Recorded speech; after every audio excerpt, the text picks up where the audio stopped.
Alright guys, welcome back to the channel. My name is Randall. This is the McClures. We react, review, look at, make fun of stuff over here. Today we're going to be checking out Anne Hathaway is a Babbling Idiot by Matt Walsh. This should be funny. I'm curious to see what he says here. The channel is sponsored by McClures.store. What's up, Arizona? Ryan Bader here. Ryan Bader, shut up. I'm trying to do something, bro. McClures.store, you can buy American products, made in America, quality products, helps my family, helps Americans. Alright, let's get into this, see what it's about. After Ryan Bader stops. I'm Smooth Benson Henderson.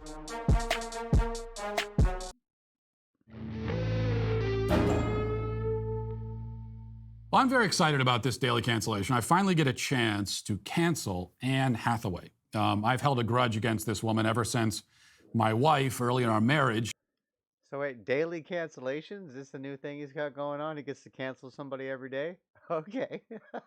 Forced me to go to the theater with her and with her mom and her sister to watch Les Miserables. It was the worst experience of my life. I'm sorry, bro. Every actor in the film was deeply and painfully annoying. None of them would stop singing at all. They sang the entire time from start to finish. Yet even amidst all of that, Anne Hathaway managed to be irritating and insufferable on a level that even Russell Crowe's blubbering off-key performance couldn't reach. A couple of years later, I went with much higher hopes to go see Interstellar. And there was Anne Hathaway again, helping to ruin the film with her cringy, saccharine speeches about the transcendent power of love. I wanted to see a movie about deep space exploration. I was hoping there'd be aliens. Instead, I got no aliens, only a little bit of space exploration, in exchange for a lot of scenes of Anne Hathaway and Jessica Chastain sulking and whining and giving corny sermons. So the only thing that would have made it worse is if they started singing, which thankfully they didn't. Bro. All that to say, this cancellation is a long time coming. Hathaway's appearance this week on The View has, I think, finally provided me the opportunity that I've been waiting for. Let's watch. You know, The Devil Wears Prada did turn 16 this summer. Yes. The time flies, boy. So you wrote this on Instagram, quote, "I am struck by the fact that the young female characters in this movie built their lives and careers in a country that honored their right to have choice over their own reproductive health. See you in the fight." So why did you write that? Why was it important to you to write something like that? Because we're in the fight. Yeah. We're in the fight every day. We're in the fight every minute. And you mentioned The Devil Wears Prada turning sweet 16. Yeah. Some 16-year-old's life has been irrevocably changed because of the current overturning of Roe v. Wade. And in this character, I played a young woman who was starting out her career. And when you are a young woman starting out your career, your reproductive destiny matters a great deal. Of course. Yeah. And Then keep your legs closed. Problem solved. Don't be a whore. It's pretty easy. And I just, it had just happened, and I think about it all the time. I think we all think about it all the time, and what its implications are, and what it means to live in a country that Values life and doesn't want to sacrifice our children to materialistic gods. puts us in this position. Again. Again. Yeah. Again. And so if I were to play that role nowadays, I couldn't take that for granted. I couldn't take that freedom for granted, the freedom of choice. And by the way, this is not a moral conversation about abortion. Right. This is a practical conversation about women's rights. And by the way, human rights, because women's rights are human rights. And the freedom that we all need to be able to choose and build our lives and have access to excellent. Who are the people that men have the right to kill? Or these aren't equal rights we're talking about? Healthcare. See, this is exactly what she did in Interstellar, just babbling incoherently. Of course, if you listen to any leftist when they talk about abortion or really any other subject at all that any of them do is babble incoherently. Yep. So let's try to sift through this. She says that it grieves her to consider that the young female characters in Devil Wears Prada would not be able to have abortions if the film was set in the current day. It is, to begin with, extremely strange to worry about the availability of abortion for fictional characters. Now, I've never seen The Devil Wears Prada, but I'm pretty sure that the film is largely set in New York, women in New York can still get abortions unless they don't exist because they're fictional, which is a logistical problem that will prevent them from doing a lot of things, including getting abortions. Also, again, not having seen it, my impression is that the movie has a rather dim view of selfish, career-obsessed people. That's like the devil wears Prada. That's so part of the moral of the story, from what I understand, is that there's more to life than professional ambition. Yet Hathaway's takeaway is that women need to be able to kill their children so they can focus more on career advancement. There seems to be a little bit of a disconnect here. She also speaks about reproductive destiny, which of course is exactly the sort of asinine, hackneyed phrase you would expect Anne Hathaway to use when discussing abortion.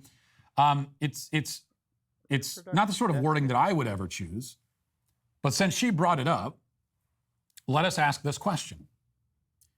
Reproductive destiny. Okay, well, once a woman has conceived a child, what is her reproductive destiny? The word destiny implies a force outside of the individual, a message, a mission from beyond ourselves. So what is this force? Call it nature, call it the universe, call it, as I do, God. What is this force trying to say to the woman? What is her destiny now that she has conceived the child in her womb? You are going to be a mother. Congratulations. It's going to be rough. You're welcome. Is it her destiny to partake in the joy and beauty and fulfillment of motherhood? Or is it her destiny to pay some abortionist to kill her baby and throw his body into a medical waste dumpster? I would say the former. Yeah, indeed, how could it be anyone's reproductive destiny to reject their reproductive capacity and violently destroy the human life that they have reproduced? To call such a choice reproductive destiny seems bizarre, to say the least. Hathaway also claims that she's not interested in having a moral conversation about abortion, but rather a practical conversation about women's rights. Well, except that a conversation about rights is automatically a conversation about morality. You cannot extract the concept of morality from the concept of human rights. Correct. A practical conversation, a real practical conversation, is one that is not concerned with theories or ideas at all. But human rights are a theory. They are an idea. They're a moral idea. That isn't to say they don't exist, but rather that they exist in the moral realm. They don't exist physically, practically, like a chair or a rock or the ocean exists. Correct. So to say that you don't want to talk about morality, you just want to talk about human rights, that is to speak gibberish. Human rights are a moral concept. The minute you bring them up, you have entered into the moral realm. But that's not where Anne Hathaway wants to be, because she knows that she can't actually defend abortion on moral grounds. None of these people can. And that's the issue. They can't defend it on any grounds.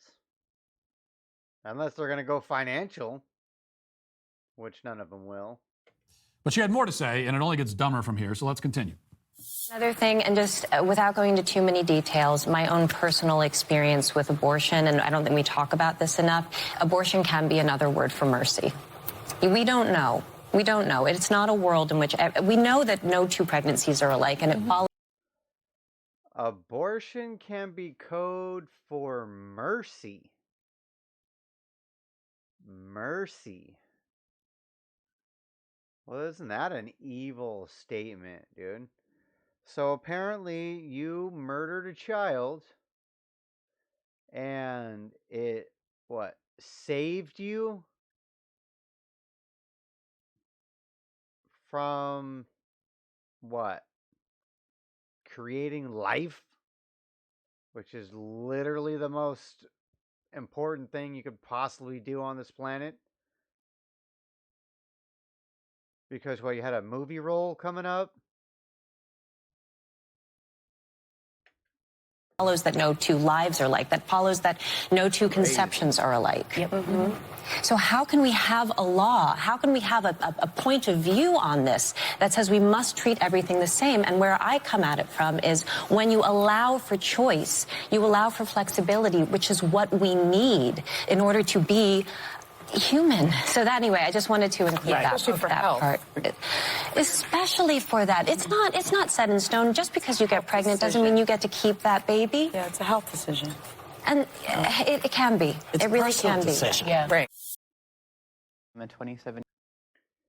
Yeah, where's the father at in this personal decision conversation? Seeming how the life you created came from him. Man produces life. Women develop, grow, nurture, take care of. But we have no say. No say in it whatsoever. Because why? You're like, oops, I slept with a whore. Now I have to just sit by and watch her murder my child? Because it's her choice? I mean, this is crazy, bro. 7-year-old transgender woman. I am a wolf theorian and a member of the furry fandom. When and how Oh, did you're a you furry discover this dude? Okay, good for you, furry dude. Abortion is another word for mercy, she says. But mercy for whom? Right. Mercy for the child who's being killed? That's not mercy. The child has an entire life ahead of him, or he should. You're taking that away. You're deciding for him that his life is not worth living. You're erasing all of his potential, all that could have been. And you're not giving him a choice in the matter. There's no mercy in that. It's the opposite of mercy because it's the opposite of empathy. And you can't have mercy without empathy. Or do you mean that it's merciful to the woman? Are you saying that killing a child is an act of mercy to the child's mother? Well, no, mercy to the mother is to help her, to give her the resources she needs. Mercy is what pregnancy centers provide. Mercy is their ministry. It's what they do. Abortion clinics, on the other hand, are vultures. They prey on fear and misery. They cash in on it. They feed off of it. They profit off of it.